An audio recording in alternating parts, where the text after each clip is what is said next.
Hi everyone, and welcome to the channel. Today I wanted to speak about why we have been adopting animals from abroad.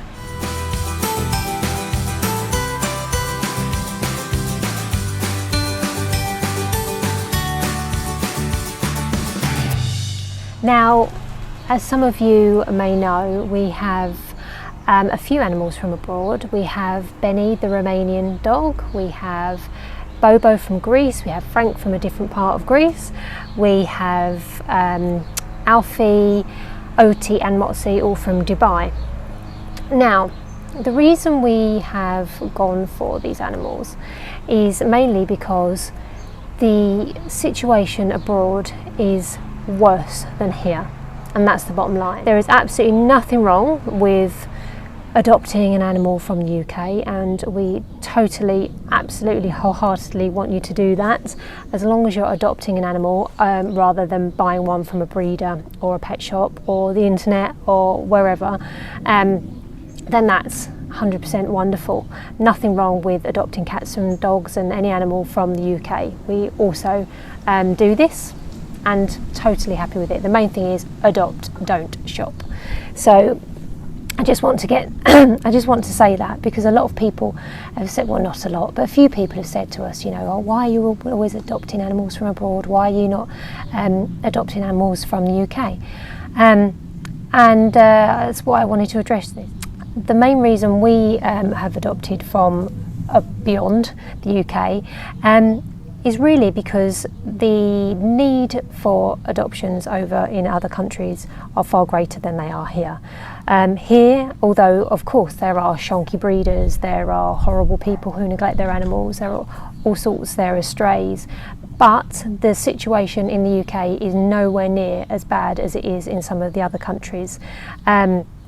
So that's reason number one, is that the quantity of the number of the animals plus the level of cruelty in some of the other countries is far greater than it is in the UK. So for us, we always try and take on the animals who need us most. So that is the main number one reason. Another reason is, even when animals are taken into shelters in some of the other countries, the shelters themselves can be really quite grim. So over here, I spent some years volunteering at Packed Animal Sanctuary in Norfolk, and particularly in their cattery, hence why I ended up bringing some cats back with me.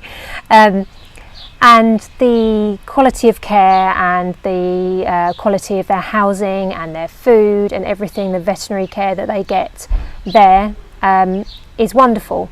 Of course, it's not the same as having a home. None of these shelters are. But the quality of care I can't speak for all UK shelters, but the ones that I have had experience in and the ones that I have seen other people have got animals from, there is a very high level of care. So the animals over here already in shelters have a much better life than the animals who are in shelters in, say, for example, Romania, you know. So that's another reason that those animals are sometimes desperate. They really are desperate. Another number three reason would be that in a lot of shelters in countries abroad, they're kill shelters. So mostly over here that doesn't happen. Animals tend to be sheltered until they're rehomed. A lot of the time abroad, the animals are given shelter to some degree or another, but when they get too old, or they've been there too long, or they're too sick or whatever, they're euthanized. And you know, it's kind of a cycle that just goes on and on and on. And that is not something that I agree with at all. I do understand that in countries where there is a huge stray problem, that it would be seen as a remedy or a solution to the problem, but in my eyes that's just simply inhumane. However, not as inhumane as I've heard about what happens to cats in Dubai, for example. I've heard of them being rounded up in vehicles or whatever, and dumped in the desert with no food or no water source, so basically just dehydrate, starve to death, which is horrendous. So these are the reasons why we have adopted and chosen to adopt animals from abroad. So like I said, the need for homes for animals from abroad is huge. The shelters over there are often, not always, but are also wonderful people over there, but often the conditions that the animals are kept in, even if they've been rescued, can be not nice. The shelters can be grubby, they can be understaffed, underfunded. Often people want to do their best by getting the animals off the street, and then they end up in hoarding situations where then again the animals are also neglected and getting ill because there's just too many animals in a small space. And it's just so necessary. So these are our reasons for adopting from abroad. But like I said, there is absolutely no problem with adopting a UK animal either. I mean, as long as you adopt and don't buy animals, then happy days. Because there's just no need to buy from breeders. At the end of the day, there are so many animals in shelters, wherever they're from, whether they're your local shelter down the road or whether they're from, I don't know, Australia, wherever they're from, there are animals out there. There is an animal that would be right for your family. So please always adopt and never shop. That is the biggest thing I want you to take away from this video.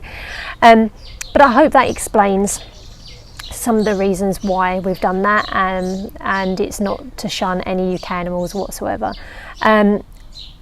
That's it really. That's what we wanted to say. The other quick thing I just want to say before I finish the video is don't be daunted about adopting from abroad. People do see it, I've said this on some other videos, people see it as quite difficult, and it really isn't. There are a lot of charities and organisations that are set up to help the process. Particularly we've used one called Miracles Mission. They're a wonderful charity that help differently abled dogs and cats to come over to the country to be fostered and then adopted. Our Bobillo is from them, and it's a really easy process. They deal with all the issues, and they deal with all the the vaccinations, all the documents they need and things like that, and they deal with all the travel, and you get updates as they're coming over. Of course, if they're coming from a European country over to the UK, then it's often a little bit cheaper because they're just coming over and they're being driven over, like Benny was driven from Romania over to England. The ones obviously from Dubai have had to fly, so of course that bumps up the adoption costs and travel fees. So I know this has to be taken into account when you are adopting an animal, because the travel fees from abroad are usually heftier than if you're adopting from the UK. But I would certainly say it's worthwhile. So if it's something that you can do, please do. If you've got any questions about people we've worked with and had animals from, the process and the fees, what it's like, please do get in contact, and I'll do my best to answer the questions or point you in the right direction if I'm unable to answer. But that's it really. I hope that answers the question well enough, and I hope that you all have a lovely afternoon, evening, morning, whenever you're watching this. Thanks for watching, guys. Have a great day. Always adopt, don't shop. And if you like this video and our channel, please do remember to like the video and subscribe to the channel. That would be awesome. Thanks, guys.